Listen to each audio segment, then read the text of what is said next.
This will probably be swept under the rug due to Hurricane Matthew. Even if not, whatever is reported in the news will likely not contain the whole truth for the public. People should not hear these things, especially considering how scared everyone already was because of the hurricane. There is this daycare in Charleston, South California. It was a rundown area.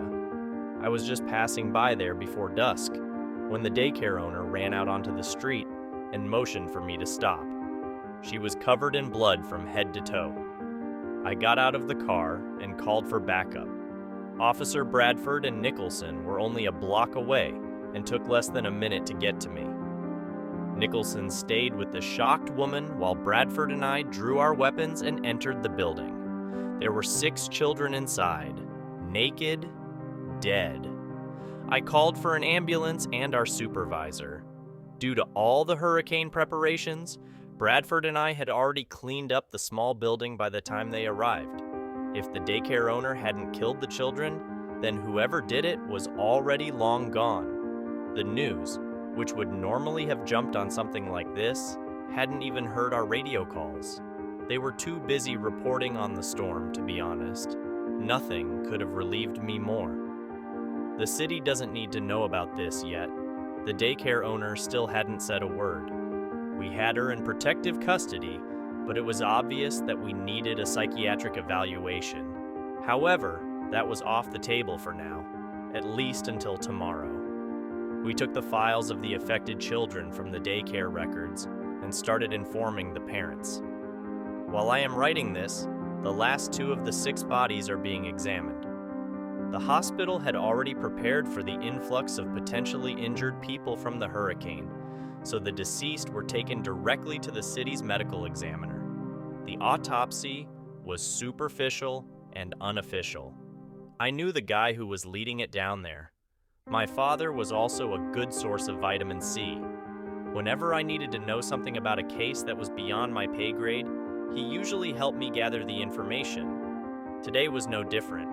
I know what I saw, and there were many unanswered questions.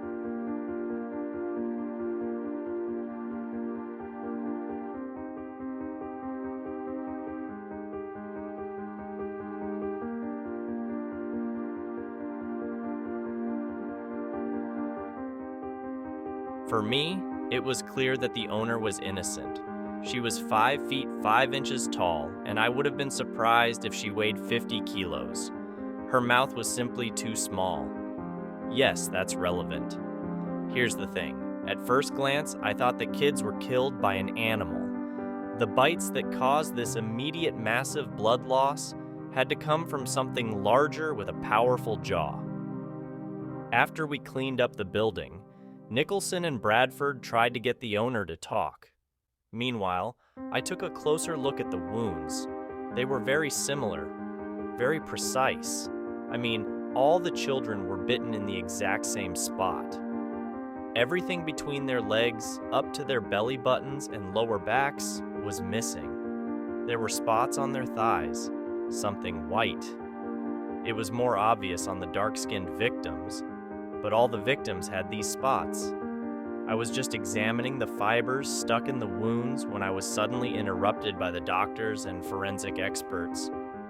They had to do their thing, so I let them. I spent the whole morning at my desk, writing reports and jotting down these lines to clear my mind. About an hour ago, I called my contact at the forensic office. As I mentioned before, they had already examined 4 out of the 6 victims.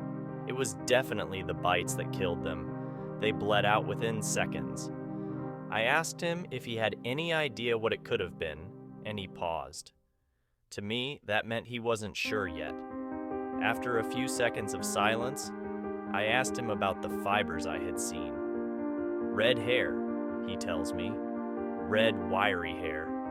Frank thought they could be from a chimpanzee, as they are known to attack the genital area, but they would have had to injure other parts of the body as well. What about the white stuff? I asked. We're not so sure about that yet. The lab will be able to analyze it after the storm, but from what we've all observed here, it seems to be some kind of makeup. I thanked them and was about to hang up when he started speaking again. "There's one more thing. We found something in the bladder of one of the boys." I shuddered, but told him to continue. "Well, it's foam. When we pulled it out, it was a kind of large, soft mass." My friend hesitated for a moment, and I heard him sigh deeply into the phone, giving him a second, but urging him to continue speaking. He sighed again. "Marco, it was one of those colorful foam noses like the ones clowns wear.